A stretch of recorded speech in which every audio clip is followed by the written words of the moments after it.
All right. Looks like everything is green. Hello and welcome to Bonus Topics. My name is Josh, and today I'll be talking a bit more about art. Today's topic: you don't have to draw a thing to draw a thing. You only have to draw the idea of a thing.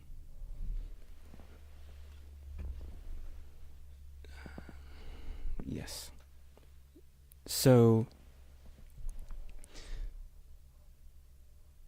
the basic idea is that there are two different schools, and they exist on a spectrum, right? In one school, you've got the idea of detail, knowing all the details of a subject that you're writing. An obvious example is anatomy, right? So you might think that if you study lots of anatomy and get the anatomy perfectly right of every drawing, that you'll have a good drawing. But in the other school, on the other end of the spectrum, it's what I call abstraction, where you're not necessarily drawing exactly what the thing is. You're drawing, well, the idea of a thing, the idea of a hand or an arm or something. It isn't necessarily anatomically correct, but when a viewer sees it, they'll immediately recognize it as whatever you're trying to convey, right? So a good artist, a great artist, has both of these in mind. When they draw a person, they've studied enough about anatomy and know all the details of the human body to know exactly where everything is and all its correct places, but they also know how much to abstract upon those ideas to quickly and easily convey the visual message. A good artist knows all of the rules so that they can break them with style. So, I'm going to just draw a few things on the board back here and try and give you some examples.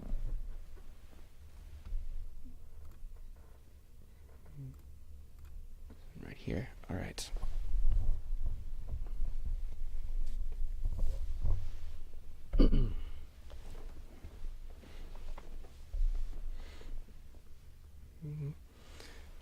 Hopefully this camera is close enough now that sketches will show up. So, the first example I've got in mind here is the idea of a hand, right? So I learned this really nice technique that really works for me of how to draw a hand.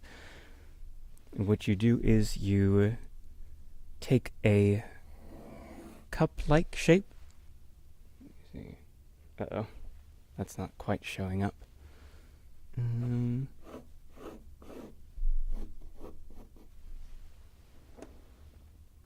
that's very light. All right. I'm going to sketch it first and then show it up in Sharpie.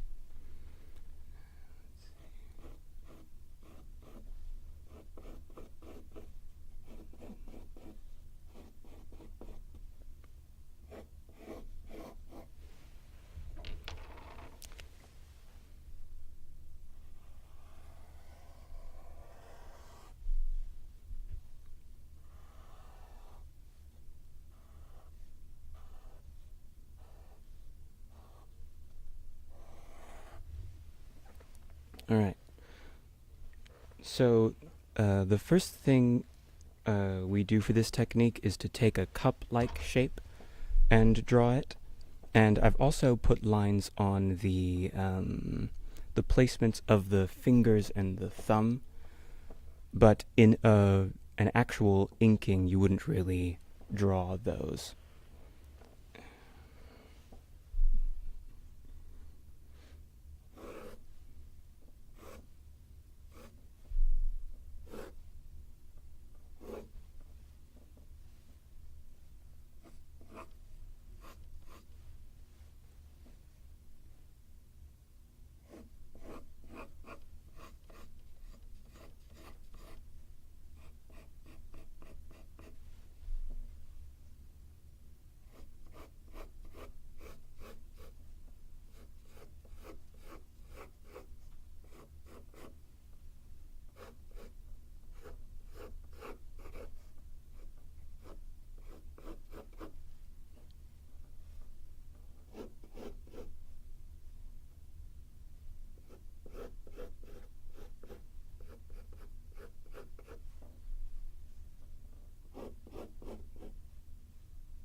Light.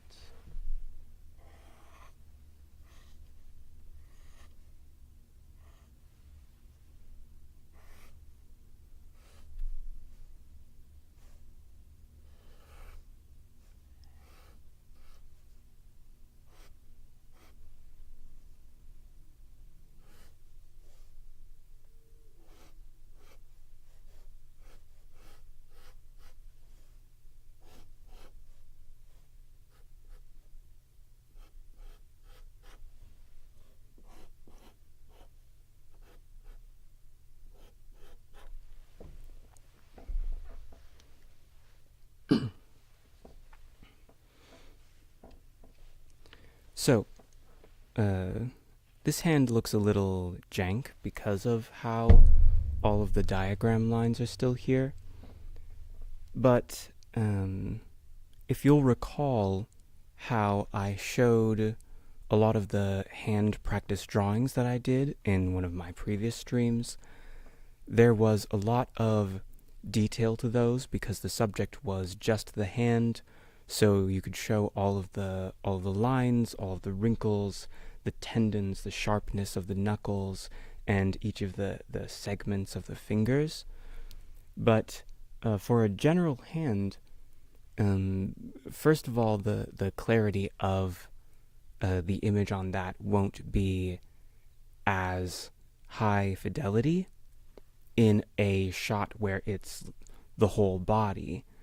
And also, it's better to do a simplified version of something like that, so you're not putting so much detail into your drawings and it's taking so much time. That's another thing that abstraction can really help with here. So basically, the idea of the hand is that I know enough about the hand that I could draw a very detailed hand, but I don't need to. I only need to show something that looks enough like a thumb and a shape that looks enough like a bunch of fingers.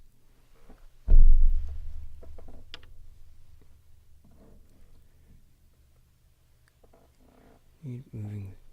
Okay. Just looking at my notes here. Going to try something else. Now, for this one, the idea is to convey a sense of speed, a sense of motion.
So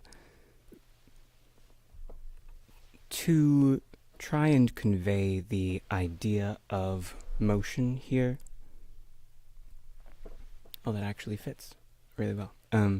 To try and convey the idea of motion here, what I tried to do was I used perspective, made it a little smaller near this end, and then tried to get it larger out to the end that's closest to us. Now, if I hadn't been trying to speed draw it, I probably would have made the parts over here much larger to give it more of an impression of speed. And then also, of course, people do things like speed lines to try and convey that sense of motion.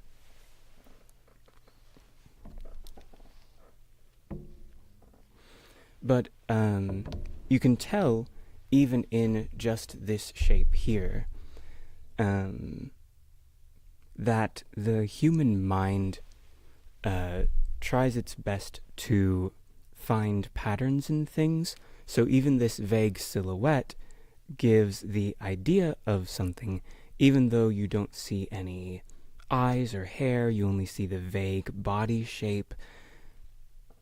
As an artist, you can use that to help you. Now, this isn't to say that detail is a bad thing. It's just that, like I was saying, there's a balance that you can strike. Once you know enough about anatomy, once you know enough about how something is made up, you know enough about it so that you can break those rules and just get across what you're trying to say, rather than everything that makes up the thing that you're making.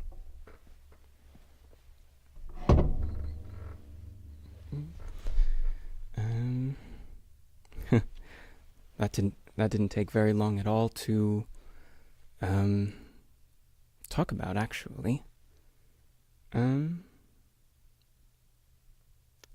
That's all I've got on this topic as well. I think I'll end it there for today. Oh, I did want to apologize for last week. Last Saturday I just woke up and my stomach didn't feel right, so I knew I had to cancel that week. And I suppose I'll have to apologize this week for such a short live stream today. But I still have plenty more topics, and I'm sure there are other ones that will go on for longer than an hour, maybe. So I'm sure it will balance out. But yeah, that's all for now. That's all for today. I'll give it a little bit of time, just like I did last time, so that the stream doesn't cut out immediately when I hit the end stream button.